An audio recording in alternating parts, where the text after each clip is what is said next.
보통 관음보살이라 하는 관세음보살은 왜 관음보살이라고 했는가 하면 본래는 관세음보살입니다. 당나라 황제 이름이 이세민인데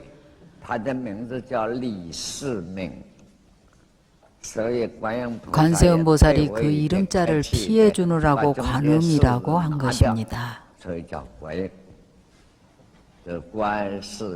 즉 관세음보살입니다. 모든 보살의 이름은 그 공부한 경험과 관계가 있습니다.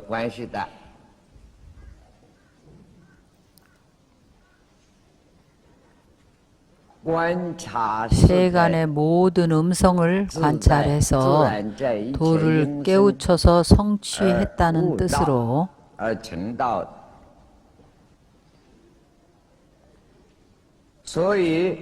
그래서 능언경에서 그는 보고했습니다. 아주 중요한 부분입니다. 관세음보살이 왜 대자대비 부고군안을 수행했는지 그가 보고한 첫마디입니다. 종문사수 입삼마지 문사수로부터 삼매에 든다. 부처님께서 일어나 보고하라고 한 겁니다. 서가모니부께서 보고하라 하니 보고를 했는데 최후에 25분의 보살이 다 보고를 합니다. 그것이 25원통장이라 해서 보살이 보고한 겁니다. 25번째는 문수보살이 결론을 내립니다. 그가 저는 귀를 사용해서 소리를 듣고 수행을 했다고 말합니다. 문이라는 것은 귀로 듣는 것입니다.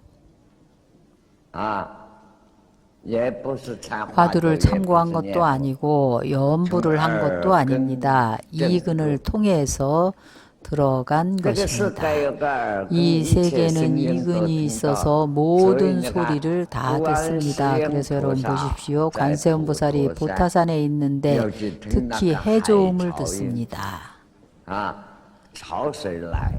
조수가 들어오거나 혹은 계곡물 옆에서 흐르는 물소리나 파도 소리를 듣습니다. 웅 한바탕씩 밀려오는 파도 소리를 해조음의 소리라고 합니다. 엄청 시끄럽습니다. 그 시끄러운 소리 속에서 수행을 합니다. 귀는 소리를 듣습니다. 소리가 일단 들어오고 들어온 이후에는 자신의 지혜를 써서 참고합니다. 사는 사유함, 참고하는 겁니다. 선종에서 참고한다는 것도 이 사유함을 포함합니다. 귀는 비어있는 것입니다. 소리가 들어오면 고막이 반응해서 소리를 듣습니다. 듣고 나면 소리가 어디로 갔습니까? 닭, 이것도 소리입니다. 소리의 성품은 본래 공합니다. 공합니까? 있습니다. 그 즉시 공합니다. 일체 소리를 들음으로부터 혹은 자신의 내면의 소리를 듣고 혈액이 흐르는 소리, 생각의 소리 하나하나를 관세음보살이 그가 들으려고 한다고 말하고 있습니다. 문사수로부터 소리 쪽으로 소리로부터 들어갑니다. 삼매에 들어갑니다. 선정의 경계에 도달합니다. 그는 이근을 이용해서 수행을 합니다. 선정의 경계에 도달합니다. 그럼 그가 수행하는 과정은 간단하고 명료한 원칙을 우리들에게 보고합니다.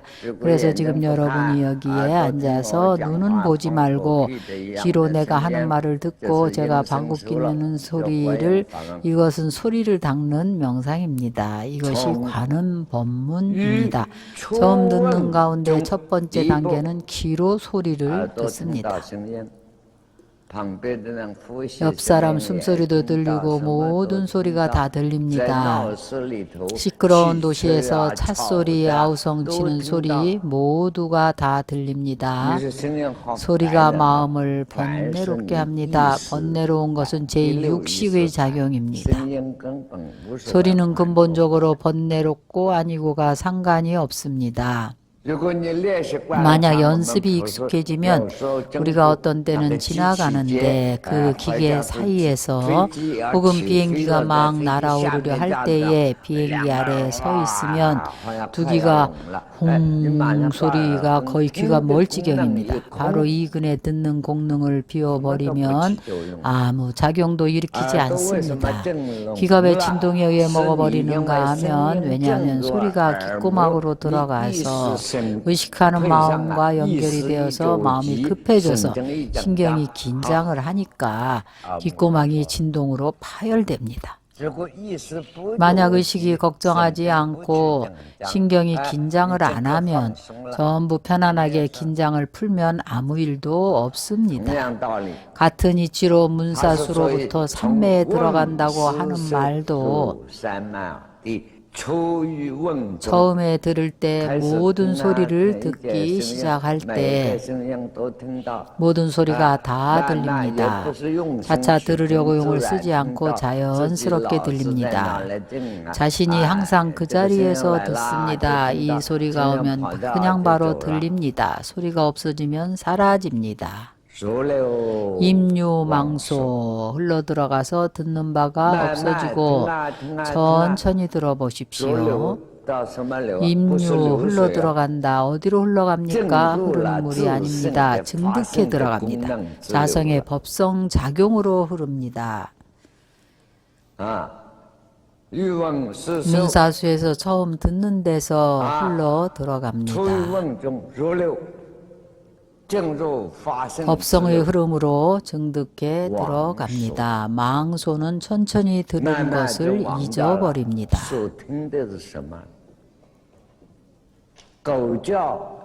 개 짖는 소리도 우리가 말하는 소리와 같이 분별을 일으키지 않습니다. 임유는 법성의 흐름으로 진입해 들어가는 것입니다. 들은 소리와 모든 것들을 잊어버립니다. 그것이 관음법문의 첫 번째 단계입니다. 두 번째 단계는 소입기죠. 들어간 것이 이미 고요해짐에 들은 소리가 들어와서 전혀 방해가 되지 않습니다. 마음이 아주 청정하고 고요합니다. 이 경계에 도달하게 되면 어떻습니까? 동정, 움직임과 고요함 두 가지 상이 일어나지 않습니다. 보살의 대삼매의 경계에 들어갑니다. 무생법인을 얻습니다. 동상은 소리를 듣는 것입니다. 소리가 없을 때 그런 현상이 있습니까? 경계가 있습니까? 없습니까? 있습니다.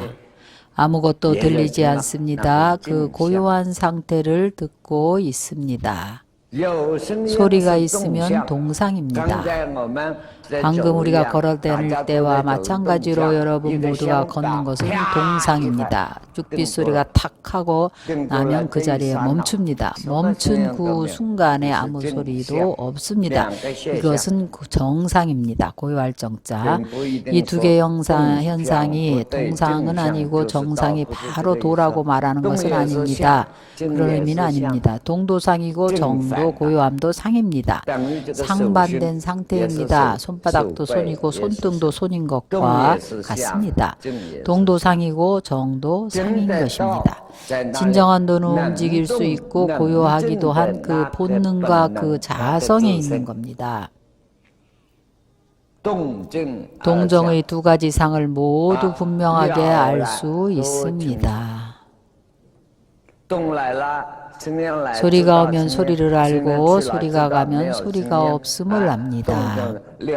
동정이 분명하여 일어나지 않습니다. 잡념 망상이 전혀 움직이지 않습니다.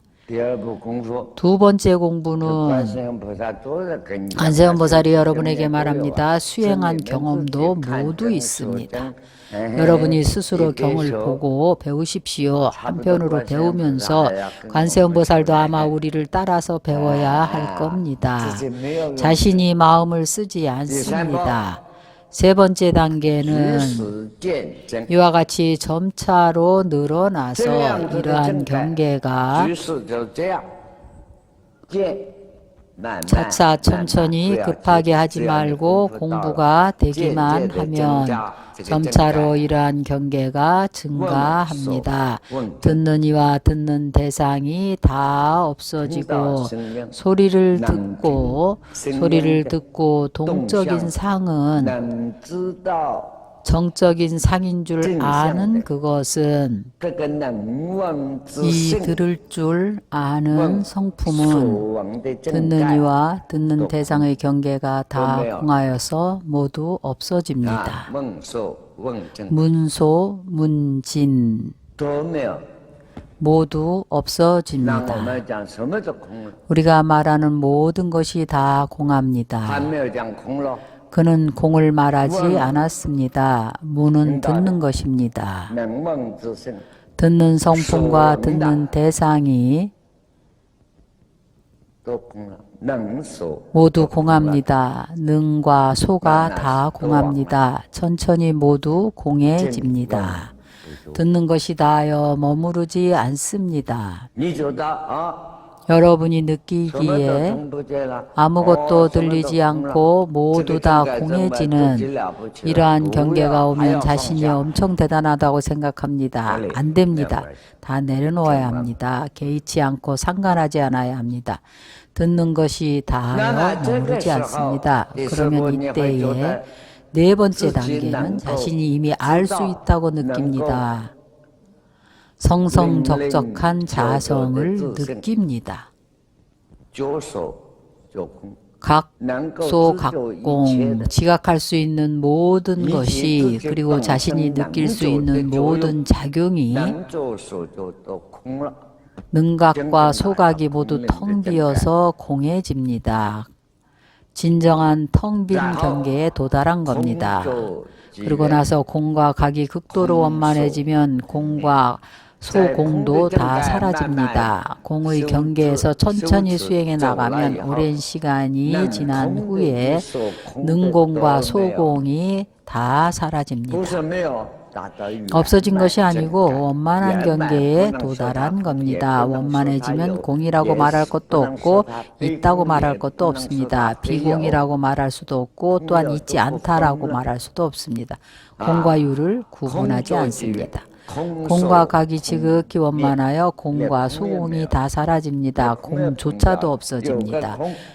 공하다고 하면 이미 공한 것이 아닙니다. 최후에는 공함도 공하지 않게 됩니다. 생멸도 멸하고 생겨나고 움직이고 고요한 생멸법이 모두가 정멸해집니다. 정멸이 현전합니다. 자신의 본성인 본래 면목이 바로 드러납니다. 바로 이 모양입니다. 부처님께 보고하기를 관세음보살이 제가 어떻게 수행을 성취했는가 하면 대자대비 국어군안의 관음의 소리를 통해서 도에 들어갔습니다. 정멸이 현전한 경계에 도달하면 호련히 세간, 출세간을 초월합니다. 바로 이때에 세간을 벗어나고 초월합니다. 세간을 벗어날 뿐만 아니라 또한 출세간을 벗어납니다. 이때가 출가한 것과 같습니다. 이때 또 집으로 들어가는 것입니다. 나올 집도 들어갈 집도 없습니다. 나올 경계도 들어갈 경계도 없습니다. 그리고 나서 그의 일체가 그의 원력이 대자대비이기 때문에 그래서 망망한 고해 가운데에서 널리 중생을 제도합니다. 또한 관세음보살은 수시로 여성의 몸으로 화신을 나타냅니다. 특히 동정녀의 경계로 나타납니다. 실제로 그는 남녀의 상이 없습니다. 관세음보살은 여러 가지 모습의 화신이 다 있습니다. 그것은 그의 자비로운 원력 때문입니다.